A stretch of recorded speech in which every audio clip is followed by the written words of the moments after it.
Welcome back to Signal 2030, where we look at how science is affecting our lives and, really shaping our future. Great to be back. Today, we're continuing our exploration of something absolutely fundamental: sleep.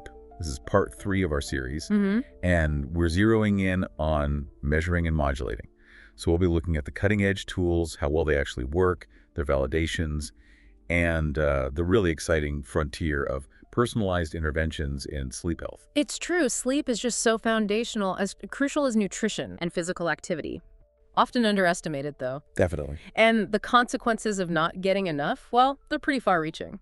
We'll explore how science isn't just helping us understand it better, but actually, intervening to optimize it. Right, actively changing things. We're going to cover everything from smart rings and watches. The things many of us wear every day. Exactly. All the way to brain stimulation and AI. Showing you how these breakthroughs are moving us away from that old one-size-fits-all idea towards truly tailored sleep care. Personalized medicine, basically, for sleep. So get ready for some, I think, surprising facts and maybe a few aha moments along the way. Hopefully. So let's kick things off by just quickly reinforcing why sleep is such a big deal. What happens when we consistently don't get enough? Well, as we explored in parts 1 and 2, sleep is a biological necessity, essential for memory, immune function, emotional balance, and long-term health. When we don't get enough of it, the effects ripple through nearly every system in the body. Okay, given all that, it makes total sense why sleep disorders are a public health challenge. 30% of adults with insomnia symptoms, over 10% with obstructive sleep apnea. That's huge. It really is. And it seems like it calls for something more than just the conventional approaches. Exactly. And that's where personalized sleep medicine comes in. It's a real shift. How so? We're moving beyond those one-size-fits-all methods. We're tailoring care based on your unique physiology, genetics, lifestyle, environment, all of it. Okay. This promises, more accurate diagnoses, much more targeted treatments, and proactive management, especially by identifying and monitoring these dynamic biomarker profiles over time. All right, let's unpack this then. If sleep is so crucial and we need personalized approaches, how do we even measure it accurately? What's the gold standard? Well, the universally recognized gold standard is still polysomnography, or PSG. PSG. It's what's used for objective assessment and clinical diagnosis. It involves recording brain activity, the EEG. Electroencephalogram. Yep. Eye movements, the EOG, and muscle tone, EMG, simultaneously. So a lot of wires. A lot of wires, yeah. Yeah. But it gives this really detailed picture, letting clinicians classify sleep into stages. N1, the lightest. N2, where you spend most time. N3, that crucial, deep, slow-wave sleep. For feeling refreshed. Exactly. And REM sleep, rapid eye movement sleep. It sounds incredibly thorough, but I imagine practical limitations. Doing that in a lab setting. You're spot on. Despite its precision, PSG is expensive, it's labor-intensive, needs specialized expertise, and crucially, it's usually done in an artificial lab environment. Which probably affects how you sleep anyway. It definitely can. It can cause discomfort, what we call the first night effect, altering your natural sleep patterns. So its ecological validity is compromised. It's just not suitable for routine or long-term monitoring at home. Okay, so here's where it gets really interesting for many of us. The rise of multimodal wearables, smartwatches, rings.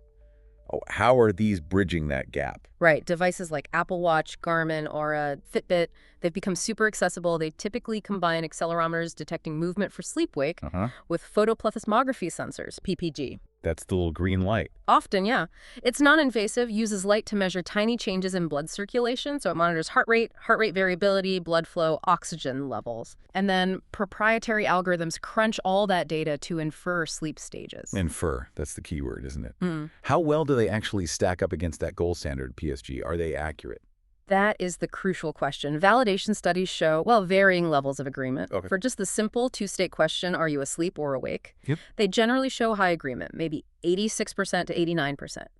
The stats guys use Cohen's kappa, typically 0.30 to 0.53, which is fair to moderate agreement. Fair to moderate. So decent for just sleep versus wake. Right. But, and this is key for anyone relying on these for detailed info, when you try to classify specific sleep stages, N1, N2, N3, REM, accuracy drops significantly. Okay. We're talking maybe 50% to 65% agreement. Kappa coefficients often between 0.20, 0.52.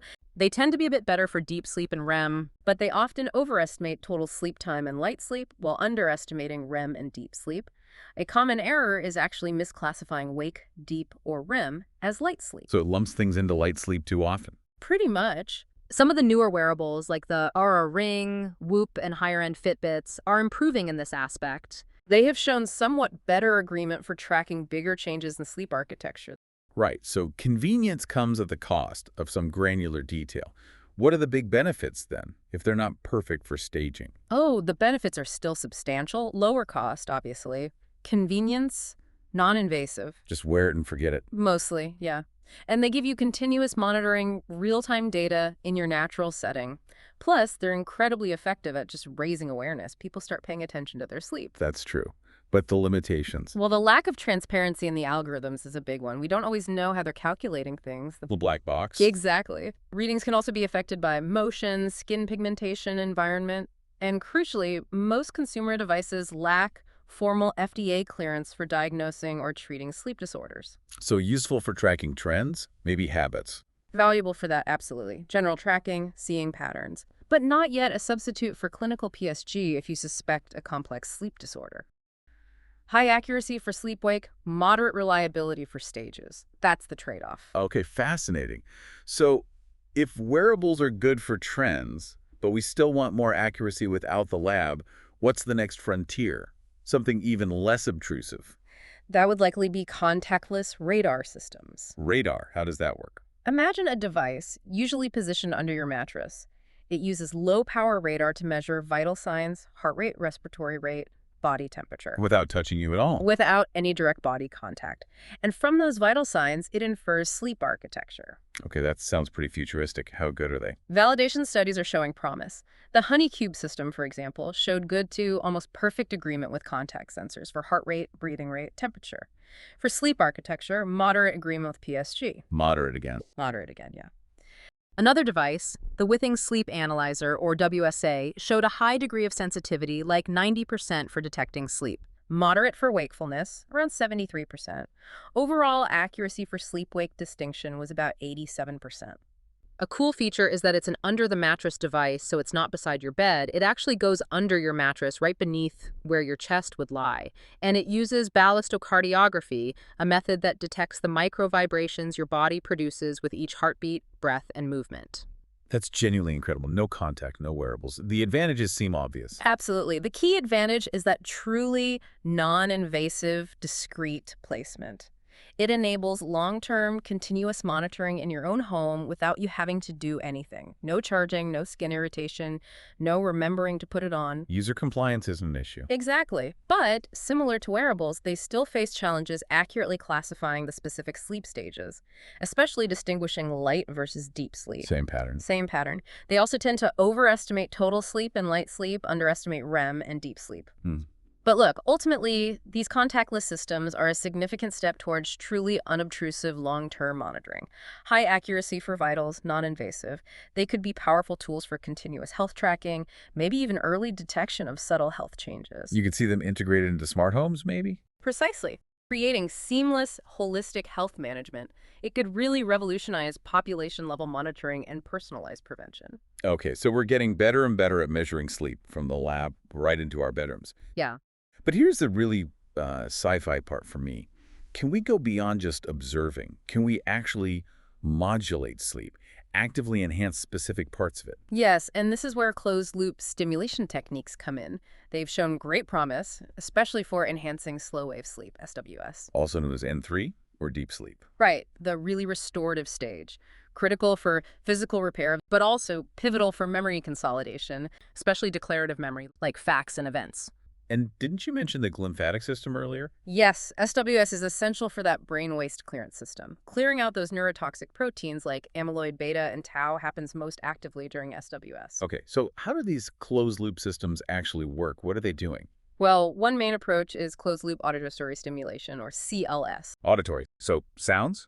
Exactly. Delivering precisely timed sounds, maybe pink noise, tones, click synchronized with your brain's ongoing slow oscillations, those deep 0.54 hertz waves, or sleep spindles, those 7 to 15 hertz bursts during NREM sleep. How does it synchronize? It's phase locked. The sound is delivered time to the upstate of the slow oscillation, aiming to basically boost and extend those oscillations, increase delta power, and evoke more spindles. The idea is that auditory info reaches the frontal lobe and helps initiate these slow waves. Interesting. Are there other methods? There's also closed-loop vibration stimulation, CLVS, maybe through a specialized pillow. Vibrations? Yeah. It also seems to improve sleep quality, partly by modulating the autonomic nervous system, increasing what's called normalized high-frequency power, and enhancing slow-wave activity and spindle density. And that also leads to better declarative memory. Okay, stimulation through sound or vibration. What are the results? Does it actually work? Does it improve sleep and cognition? Yes, the results are quite promising. CLS has been shown to increase N3 duration, decrease awakenings, boost slow oscillations and spindles, and significantly enhance declarative memory consolidation, especially in healthy young adults. And the vibration method. For people with poor sleep quality, CLVS significantly reduced waking after sleep onset, improved self-reported sleep quality, and boosted objective measures like that NHF power and delta activity during N3. Even pharmacological boosts to spindles, like with zolpidem, improve verbal memory. That's really incredible. But does it work for everyone? You mentioned young adults.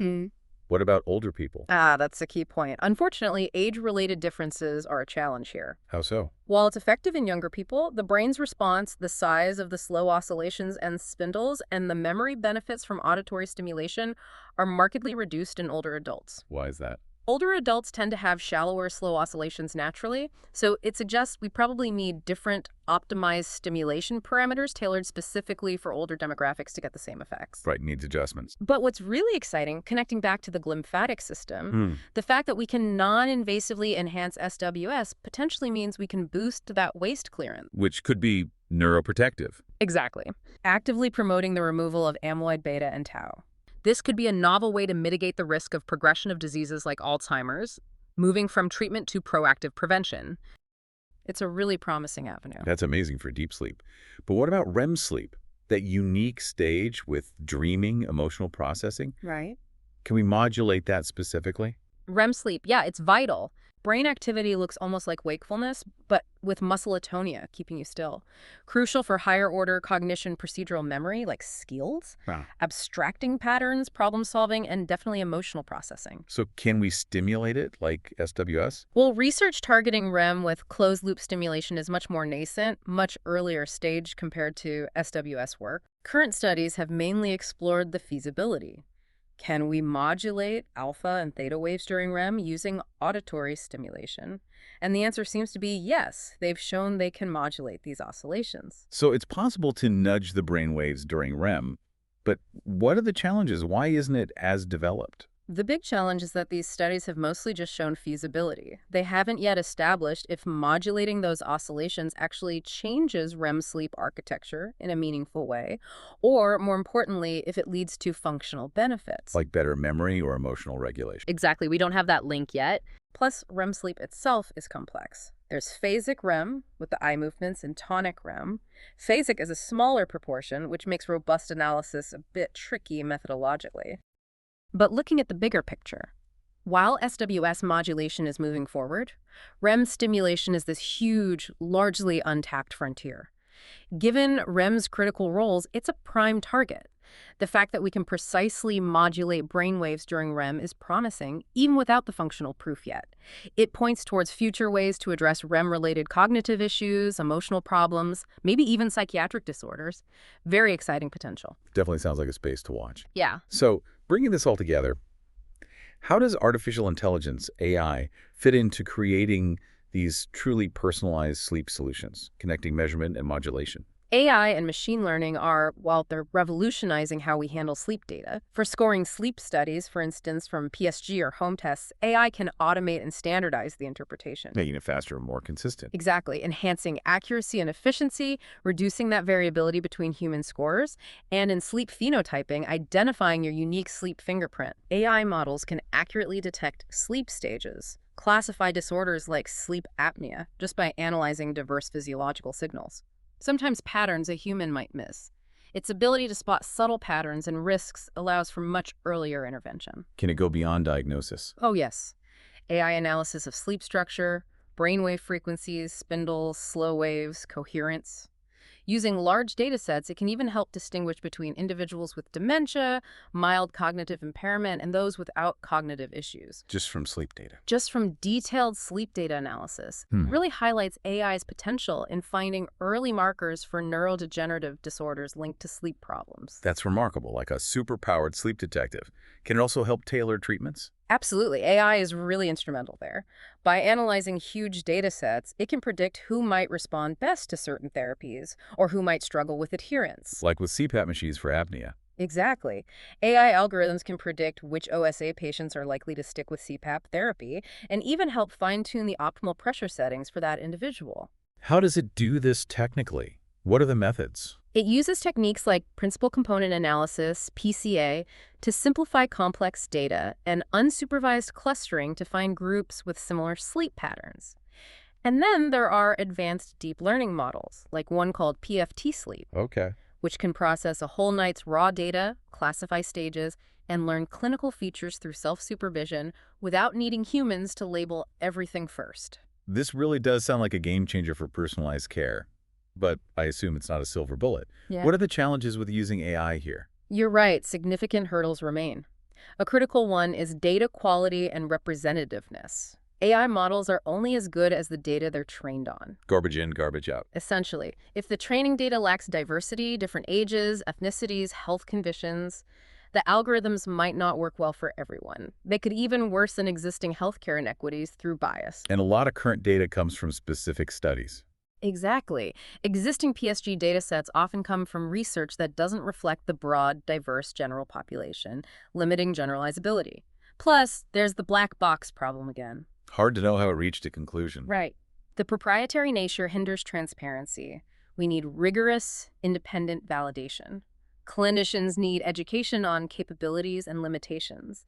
And there are ongoing challenges with standardizing data, privacy, integrating omics data. So lots to overcome. Definitely. AI-driven phenotyping is a foundational shift towards personalized sleep medicine, identifying those unique sleep signatures. But realizing its full potential means tackling data diversity, bias, transparency, and generalizability. That's key for building clinical trust and adoption. That makes sense. And how are these precise AI-driven insights actually delivered to people? How does it translate into practical help? That's where digital therapeutics, or DTX, come into the picture. DTX, okay. These are a specific subset of digital health. They are evidence-based interventions delivered via high-quality software explicitly designed to prevent, manage, or treat a medical condition. So more than just a wellness app. Exactly. That therapeutic claim requires rigorous validation of efficacy and safety. A lot of current sleep DTX focus on cognitive behavioral therapy for insomnia, CBTI. Which is the first-line non-drug treatment for insomnia, right? It is. And AI-driven CBT platforms can use your data to customize the therapy, targeting your specific thought patterns and behaviors that mess with sleep. And are these actually getting regulatory approval? Like FDA clearance? Yes, they are. Big step. SleepRx and DaylightRx, for instance, have FDA clearance for chronic insomnia and generalized anxiety disorder, respectively. The FDA classifies these as Class 2 medical devices requiring special controls. That seems like a major step forward, especially considering how hard it can be to access traditional therapists. Indeed. DTX have huge advantages there. They address limitations like therapist shortages and high costs. They boost accessibility, offer immediate support, flexible scheduling, personalized content, non-face-to-face interaction, making treatment scalable and cost-effective. And the evidence shows they work. Studies indicate they significantly improve sleep parameters, adherence, patient satisfaction. The market's growing fast. Mobile CBTI apps reach millions, with high success rates, maybe 70–80%. Wearable adoption is up 25% year on year. AI apps are hitting 90% success in identifying disturbances. Wow. And it's expanding beyond just CBTI for insomnia. There are digital tools emerging for obstructive sleep apnea management too, apps, wearables analyzing respiratory data, even AI-powered CPAP machines adjusting pressure in real time. So DTX, especially with AI personalization. They're poised to become a cornerstone of sleep medicine. The efficacy, the increasing regulatory nods, market adoption, it shows the field is maturing and has real potential for integration into healthcare. It's clearly powerful technology, but as with any powerful tech, there are broader implications. What are the big privacy and ethical considerations we need to grapple with? You've hit on a critical area. These technologies collect vast amounts of really sensitive personal health data, intimate physiological details, sleep patterns, huge privacy concerns. Right. And ethical questions about the autonomy of the sleeping person. What about bed partners?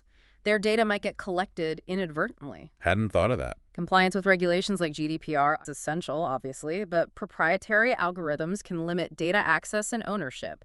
That black box issue complicates transparency and accountability. We need clear consent, robust security, defined sharing protocols. What about the rules themselves? Are regulations keeping pace with this rapid innovation? Honestly, there's a significant lag. Consumer sleep tech is everywhere, but often lacks that rigorous PSG validation or formal FDA clearance for diagnosis or treatment. The AASM, the main sleep medicine body, is very clear. Consumer tech cannot currently be used for diagnosis or treatment. We need more validation and oversight. But the prescription digital therapeutics, the DTX, are different. They are. They're gaining regulatory traction, FDA Class 2 classification. But in the U.S., a major hurdle has been reimbursement. Historically, no clear CMS benefit category. So doctors can prescribe it, but insurance might not cover it. Exactly. While the 2025 physician fee schedule introduces some codes, broad coverage needs legislative changes. It's a patchwork right now, limited and inconsistent. Other countries, like Germany with its DIG framework, have more structured paths. This lag hinders adoption and access. We need agile regulations balancing innovation and safety and sustainable reimbursement models. Okay, regulation is one piece. What about the more personal, social, ethical questions? How does this tech change our relationship with sleep itself? It goes much deeper than just data, you're right. Consumer sleep tracking, for instance, can inadvertently medicalize normal sleep. Everything becomes about sleep quality, sleep efficiency. Chasing that perfect score. Exactly, leading to excessive self-monitoring, even orthosomnia, where people trust their tracker data more than how they actually feel, or even clinical advice. That sounds stressful. It can be. Users chasing optimal performance can feel pressure, shame, guilt, even addiction if their numbers aren't good. It can harm mental health. And as we touched on, tracking can interfere with the privacy of non-users, like partners, complex issues of data rights for third parties. And in the workplace. Right. I imagine employers might be interested in this data. It's a dual-edged sword there. In high-risk jobs, fatigue management tech can boost safety and productivity, no question. But huge ethical concerns. Power imbalance, threats to employee privacy, this idea of a right to mental privacy, and the risk of neurodiscrimination based on sleep data. discriminated against because of your sleep patterns. Potentially. Yeah. Constant monitoring can increase stress, anxiety, fear of job loss. Employers need transparency, ideally restricting monitoring to company devices, fostering open communication. And the equity issue you mentioned with AI data. Yes, risk of worsening inequities if training data isn't representative. Think about sex disparities in diagnosing sleep apnea, for example. Plus, access to advanced treatments isn't equal, especially in lower-income countries. So it's a complex ethical landscape. It demands a delicate balance. Foster innovation, but uphold privacy, autonomy, equity. We need robust, multi-stakeholder dialogue scientists, ethicists, lawyers, policymakers, the public, to ensure responsible innovation, transparency, and equitable access. AI should support clinicians, augment judgment, not replace it. We have covered an incredible amount today. From measuring sleep PSG, wearables, contactless radar, to the really exciting frontier of modulating sleep with closed-loop stimulation for deep sleep and REM. And diving into how AI and digital therapeutics are paving the way for truly personalized interventions. It's a field undergoing profound transformation, definitely, offering unprecedented opportunities for, neuroprotection, cognitive enhancement, better access to care. But to move forward responsibly, we really need to focus on a few key things. Like what? We need to accelerate validation and standardization for these new technologies, focus on accuracy across diverse groups, transparent algorithms. We must prioritize research on neuroprotection and cognitive enhancement long-term trials for closed-loop SWS and REM stimulation. Show the benefits over time. Makes sense. We need agile regulatory and reimbursement pathways, balance innovation with safety, create sustainable models. Crucial for access. Absolutely. We have to champion data governance and ethical AI. Privacy, transparency, fighting bias, promoting explainable AI. Yeah. We need to promote public and professional education, understanding the capabilities, limitations, ethics. So everyone's informed. And finally, foster interdisciplinary collaboration. Get scientists, engineers, ethicists, legal experts, policymakers all talking together to navigate these complexities. That's a great roadmap. It leads me to a final thought, though. As we get better and better at quantifying, analyzing, optimizing our sleep, is there a risk? How do we make sure that in chasing the perfect night's rest, we don't lose sight of sleep as this, uniquely human, almost intuitive experience? A truly fascinating question. Balancing the art of rest, as you say, with the science of sleep, that's the challenge, isn't it? It certainly is. That's all the time we have for this exploration on Signal 2030. Thank you so much for joining us. Take care, everyone.